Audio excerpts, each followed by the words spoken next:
whether someone's marrying you for your money or you're hiring someone to have sex with them or whatever, it can do those things. But the truth is, it doesn't solve these other issues with family, with friends, and with what's going on inside of yourself. So although I think it's fine to want money for the security and to want it for the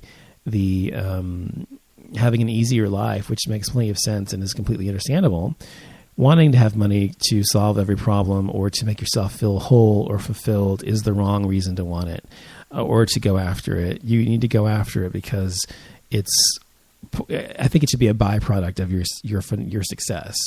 I don't measure success by money, but I do think that if you are successful in whatever you do professionally, then you'll probably have some money.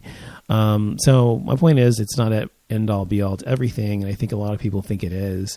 And I think that it's important that you recognize that money is, kind of, I don't know the word, kind of dirty and kind of, I don't know how to explain it. It's power. Money is power. Yes, definitely. But it's not the solution to everything. I want to talk about fame and how I've recognized how fame is and what it is now. And when I was young, I always said I did not want to be famous because I tried not to be famous, and I'm not famous and never will be probably. But my point is that I wanted to not be famous because I recognized all the people that I had people that I loved and looked up to, like Marilyn Monroe and James Dean and Montgomery Clift and people like that, the old movie stars, all of these people were dead and were killed by fame or whatever, or drugs or something else. And there's a bazillion different examples of this, of course. And I don't think that I think fame is an illusion. I don't think fame is real. I think it's, and I know it's something that's manufactured. It's just simply something that people make up. And, anyone can be famous, in my opinion. I think anyone can be famous. If you really want to be famous, you can be famous. Some people are more infamous than famous, but you can be famous by putting out a sex tape. You can be famous by, if you look good enough, you'd be famous by murdering people or killing people or harming people, or being a famous politician, or being a famous actor, actress, singer, winning a big case if you're an attorney, or building a huge popular building if you're an architect. Whatever the case is, there's ways to be famous for anyone if you want to work hard enough to achieve it. And I'm talking only about fame and not about success or financial affluence. I'm only talking about fame. And there's actually even a book called Fame 101 that I have, and it's very intriguing. And I recognize now that I'm older that fame is an important component to being successful, because if you are famous, you are deemed to be an expert to some degree, whether you really are or not, by the media, by the public perception, and whatever it is that you do, whatever field you're in. And that's how it can be utilized as a tool for success. And so in that sense, I understand it, and I think it's important. But a lot of people these days just want to be famous for fame's sake because they think it's going to solve all their problems, just like money or whatever else. And the truth is, it's not an illusion. It just exacerbates everything. It may solve some issues in terms of financial or whatever, but it's not going to solve your emotional issues or issues you have with your family, your spouse, whatever. It's simply going to exacerbate them. And that's what happens when you have these people on these reality shows who go on them, who have rocky marriages or relationships with their family or friends or whatever, or their careers, and they all go down the tank because now they're under a magnifying glass and everything's exacerbated and magnified 1,000 times because now they're famous. And it just kind of brings to the surface all of this horridness that was there already, that they now are forced to deal with, not only forced to deal with, but forced to deal with on a public stage. And that is kind of the double-edged sword of fame. And that's how I see that. People are in the gay community, turning 40 and all that stuff. There's people are so fucking scared of it because, it's the end of the youth, whatever, like I said earlier. And really, honestly, it is not. I've never, I don't know. First of all, I've always been interested in older guys. So I was never interested in younger guys anyway, really, not a lot younger or whatever. And it was never really that scary for me to get older. And so, but in the gay community, appearance, it's, the gay community generally is very vapid and very superficial about looks, and it is, and also about other things as well. But I think it is because of that there's this huge fear of gay men turning 40. I have no qualms about turning 40 because I'm gay, or caring what would happen if I were to be single again and had the date or whatever. I don't care. I mean, I just don't see age as being that important, but a lot of people think it is. But my point is looks.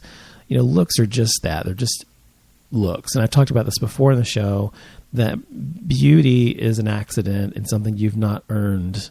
You've never earned the right to be beautiful. You never worked for being beautiful. You were born that way.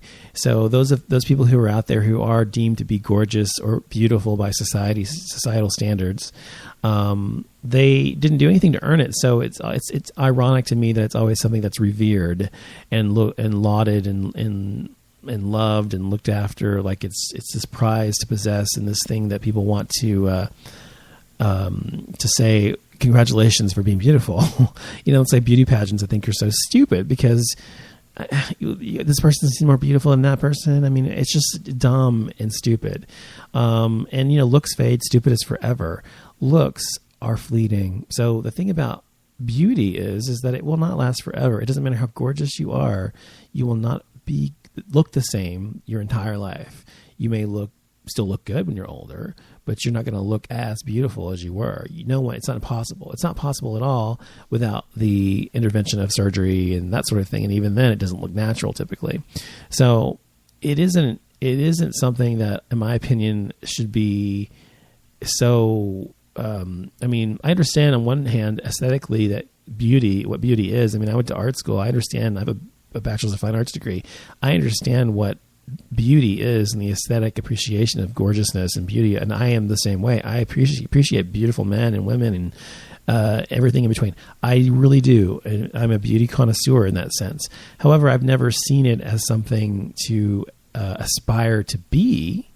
I've never aspired to be, I want to be beautiful, so let me go have surgery, let me work out at the gym 10 times a week, and and eat nothing and have perfect abs and be a model or whatever. I've never had that aspiration ever, because my values are more towards the intellectual than the physical. And I don't think it's wrong to value physical beauty or to want to be physically fit or whatever. That's not what I'm talking about.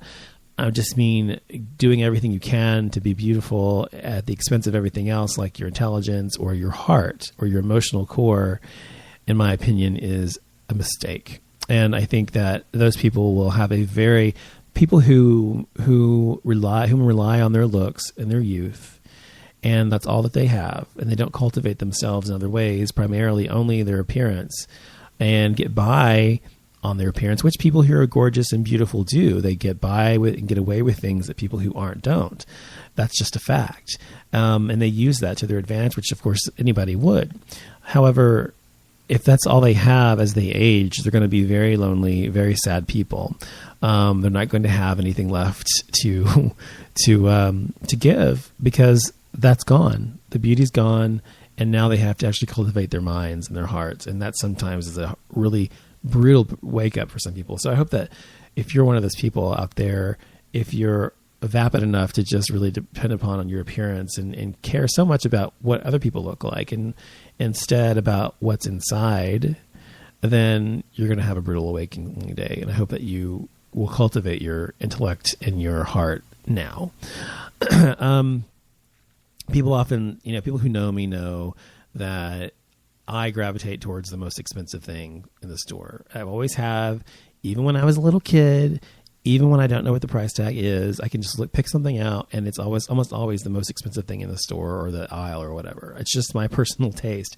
I know quality when I see it. I know when I feel it, touch it. I know certain colors I love, whatever. Whether it's clothing or cars or houses or materials, whatever the case may be, that's how I am, always have been. I don't apologize for that, nor will I. And I do believe that the price tag does matter, and that quality, if indeed the quality is in line with the price tag, is worth the extra price. I do believe that. And I feel it doesn't make any sense to buy, for example, I'll give you a small example. I bought a Dyson about 10 years ago.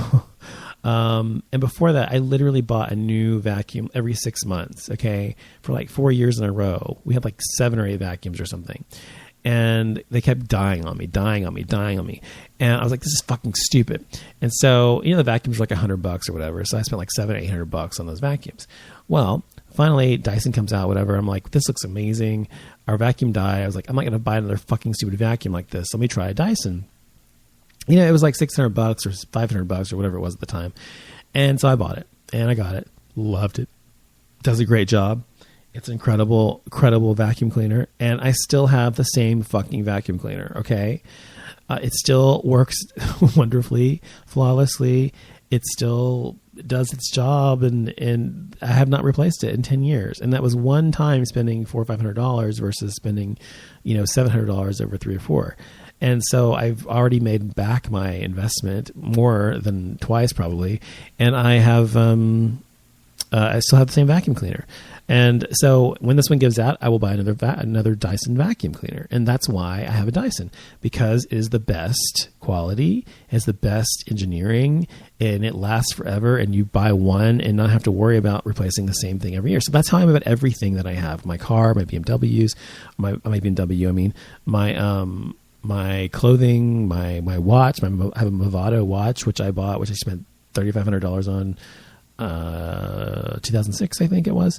And, I still have it. It's a beautiful watch. Love it. And it's tick, tick, tick, tick. I plan to have it the rest of my life, and so forth and so on. Shoes, whatever the case may be. And so people think that those things are pretentious, but I don't believe that it's pretentious to want to have nice things if you're buying them for the reason and not for the label. I don't buy things for the label unless the label means something to me, like quality or a certain style or whatever. But my point is that it does matter in life when you want to buy.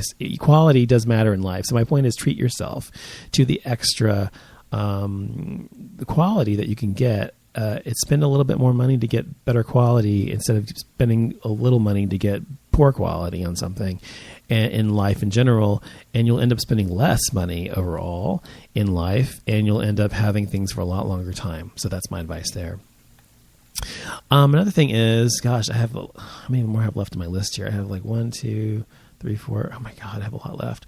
Well, I'll try to get through them really quickly. I'm sorry. Hold on. Sorry. So where am I? Oh yeah.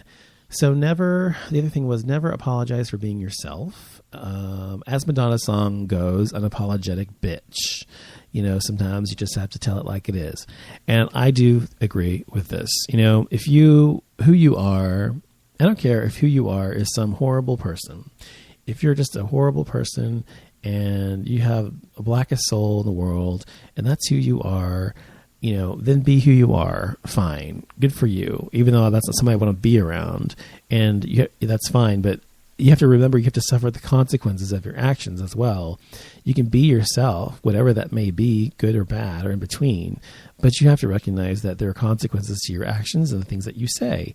And so I've always been very vocal, outspoken, forthright about my feelings about things and people and politics or whatever. And people can be offended because I disagree with them on something. I try to say things in a pointed way that they're not going to be, in a tactful way, so that they're not going to be taken the wrong way. But sometimes they are nonetheless. I don't apologize for having an opinion, and I don't apologize for being who and what I am, or for thinking what I think. I have a reason for thinking what I think about things, and I will tell you about it. Anytime you want to ask me, just ask, because I will tell you. So I don't apologize for being who and what I am, because I like who and what I am.